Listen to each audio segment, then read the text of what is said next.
తమిళనాడు ఎన్నికలై 3 నెలలు కూడా అవ్వలేదు. విజయ్ సీఎంగా కూర్చొని ఇప్పుడిప్పుడే అడ్మినిస్ట్రేషన్ మీద పట్టు తెచ్చుకుంటున్నటువంటి ఈ తరుణంలో అరవ రాజకీయం అదుపు తప్పింది.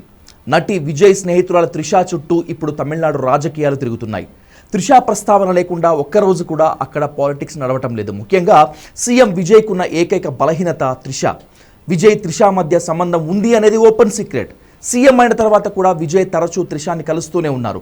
ఎన్నికలకు ముందే ఆయన తన భార్యతో విడాకులు కూడా తీసుకున్నారు. విజయ్ త్రిష రిలేషన్ ప్రభావం ఎన్నికల్లో ఏమాత్రం కనిపించలేదు. కానీ ఎన్నికలైన తర్వాత కూడా త్రిషాని అడ్డం పెట్టి విజయ్ని ఇరుకున పెట్టే రాజకీయం మాత్రం రంజుగా నడుస్తోంది.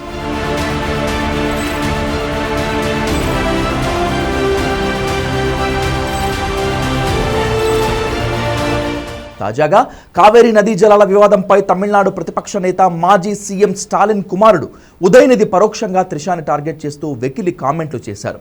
కావేరీ జలాల అంశంపై డీఎంకే సమావేశంలో ఉదయనిధి మాట్లాడుతుండగా పలువురు త్రిషా అంటూ నినాదాలు చేశారు. దీంతో ఆయన నవ్వుతూ కావేరీ సమస్యపై సీఎం నోరు విప్పట్లేదు, నీరు ఎక్కడికి చేరినా చేరకపోయినా అక్కడికి మాత్రం చేరాలి, నేనన్నది కావేరీ నీళ్ల గురించి మాత్రమే అని పరోక్షంగా త్రిషపై వ్యాఖ్యానించారు.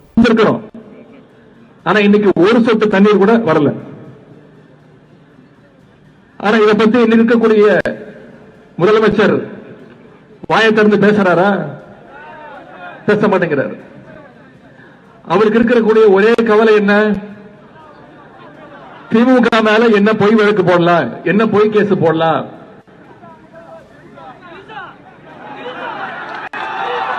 எங்க தண்ணி வருதோ இல்ல அங்க தண்ணி வரணும்.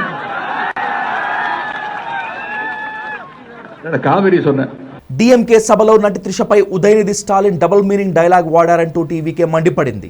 ఆయనపై మహిళా కమిషన్కు ఫిర్యాదు చేసింది. ఉదయనిధిని తంజావూరు పోలీసులు అరెస్ట్ చేశారు. కొన్ని గంటల పాటు తమిళనాడులో టెన్షన్ వాతావరణం ఏర్పడింది. చివరికి మద్రాస్ హైకోర్టు ఉదయ్కు బెయిల్ మంజూరు చేసింది. తనపై తప్పుడు కామెంట్లు చేసేవారిని ఉపేక్షించేది లేదని ఉదయనిధి అరెస్ట్తో వార్నింగ్ ఇచ్చారు సీఎం విజయ్. తమిళనాడు ముఖ్యమంత్రిని టార్గెట్ చేయడానికి వీలున్నప్పుడల్లా హీరోయిన్ త్రిషను వివాదాల్లోకి లాగుతున్నారు కొందరు నేతలు. వీళ్లను చూస్తూ ఊరుకోకూడదని సీఎం విజయ్ డిసైడ్ అయ్యారు. అందుకే యాక్షన్ స్టార్ట్ చేశారు. కొందరు డీఎంకే నేతలు ఇప్పటికే ఈ విషయంలో అరెస్ట్ అయ్యారు కూడా. ప్రతీకార రాజకీయాలు, వాటి మధ్య మహిళలను టార్గెట్ చేస్తూ వెకిలి మాటలు తమిళనాడు రాజకీయాల్లో కొత్త ఏమీ కాదు. జయలలిత అన్నా డీఎంకే జనరల్ సెక్రటరీగా ఉన్నప్పుడు కూడా ఆమెకు అప్పటి ముఖ్యమంత్రి ఎంజీఆర్కు సంబంధం అంటగడుతూ డీఎంకే వాళ్ళు రకరకాల ప్రచారాలు చేసేవారు. కరుణానిధి ముగ్గురు భార్యల వ్యవహారం ప్రస్తావనకు వచ్చినప్పుడు ఆయన ఏకంగా జయలలితను నువ్వు పెద్ద పతివ్రతవి మరి అని వ్యాఖ్యానించడం అప్పట్లో సంచలనం సృష్టించింది. 1996లో కరుణానిధి సీఎంగా ఉండగా అవినీతి కేసులో జయలలిత అరెస్ట్ అయ్యారు. జయలలిత అధికారంలోకి రాగానే చెన్నై ఫ్లైఓవర్ కరప్షన్ కేసులో 78 ఏళ్ల కరుణానిధి అర్ధరాత్రి అరెస్ట్ అయ్యారు. అలాగే 2011లో కరుణానిధి కుమారుడు మాజీ ముఖ్యమంత్రి ఎంకే స్టాలిన్ని కూడా జయ అరెస్ట్ చేయించారు. ఎంత వద్దనుకున్నా తమిళనాడులో ఆడవాళ్ల చుట్టూ వివాదాలు, ప్రతీకార రాజకీయాలు తప్పటం లేదు.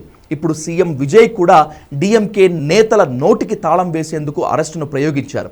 త్రిష పూర్తిస్థాయి రాజకీయాల్లోకి వస్తుందని ప్రచారం జరుగుతున్నటువంటి వేళ డీఎంకే నేతలు ఏదో ఒక మార్గంలో లాగుతూనే ఉన్నారు. అప్పుడు జయలలిత చుట్టూ తమిళ రాజకీయాలు తిరిగితే ఇప్పుడు త్రిష చుట్టూ అవి మళ్లీ తిరుగుతున్నాయి.